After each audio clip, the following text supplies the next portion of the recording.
Hey guys, welcome back to Modern Polygyny. I'm Ray. I'm Prince. And on this channel we discuss polygyny and relationships in general. We encourage, uplift, and support people who are involved in this lifestyle and people who have a genuine curiosity. We will not debate or go back and forth with you because this is the lifestyle that we chose for our family. So in today's video, we're going to be discussing polygyny versus cheating. So first, we're going to start off with the difference, because there is a big difference. So the difference between cheating and polygyny is, in polygyny, everyone agrees. Well, in our situation, everyone agrees, and everyone is consenting adults. So there's no secrecy behind the door or anything like that. Anytime I meet someone, she knows about it. And I even bring her to them, you know, for her blessing. Right. And cheating would be if he would go behind my back and talking to other women without me knowing. Cheating would also consist of him hiding things in his phone, like different phone numbers and women that he's met and different things like that. That would be considered cheating in our relationship. So I was one to ask, why don't I just go out and cheat or have a whole bunch of relationships with other women instead of practicing polygyny and taking on a wife? First of all, like, if you hear how that sounds, that's ridiculous, right? So instead of taking on someone else that I'm responsible for, and I'm also responsible for their children if they have any, instead of just going out and have sex with them,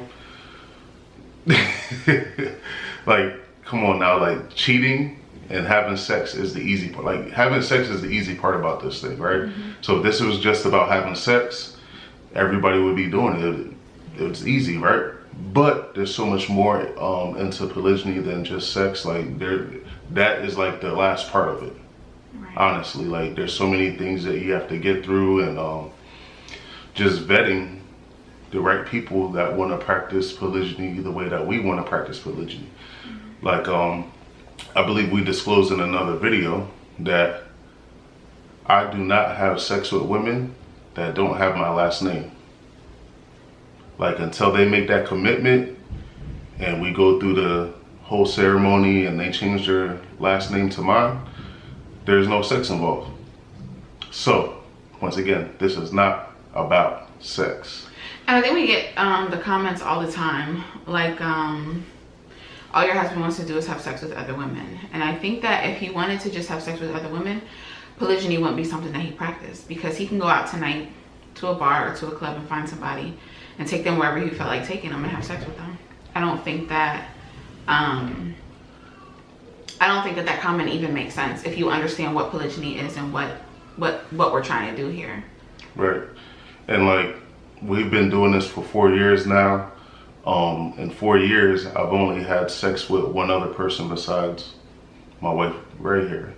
And the reason behind that is it's only gotten that far with one person to where, you know, we all made the commitment. She took on our last name, and, you know, it was official, you know, so, and that's in 4 years. One other person in 4 years. And so that just blows that whole thing out of the water. This is only about sex. If it was about sex, then I'm pretty sure that, like, we've been in a lot of situations in these past 4 years, you know what I mean, or close to it, right?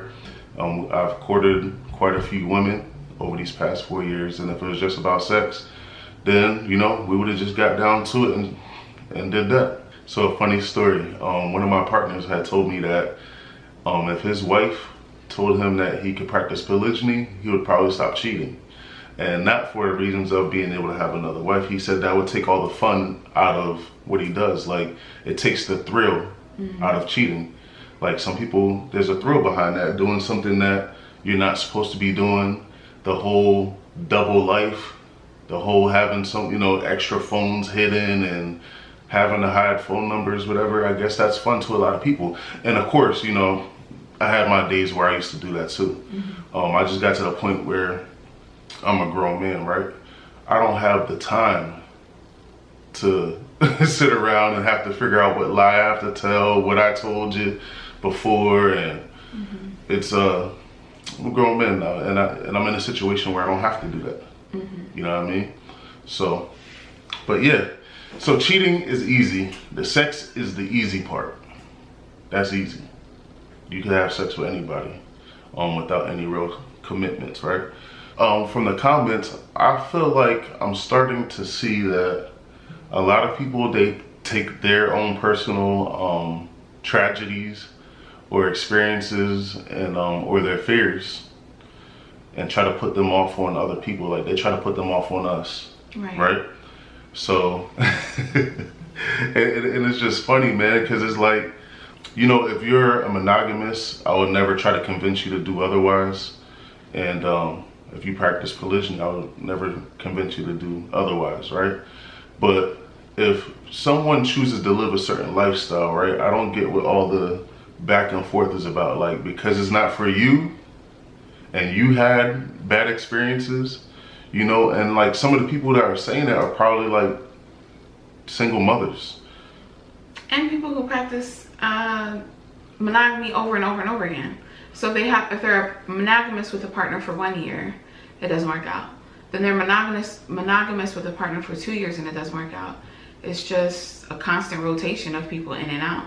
Right. So yeah, I don't get it. I don't get the back and forth, but I also don't get how they say things like I said before, oh, your husband just wants to have sex with other women.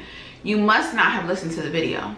You couldn't have, if that's the conclusion that you came to, because it has nothing to do with sex, although sex is part of marriage, right?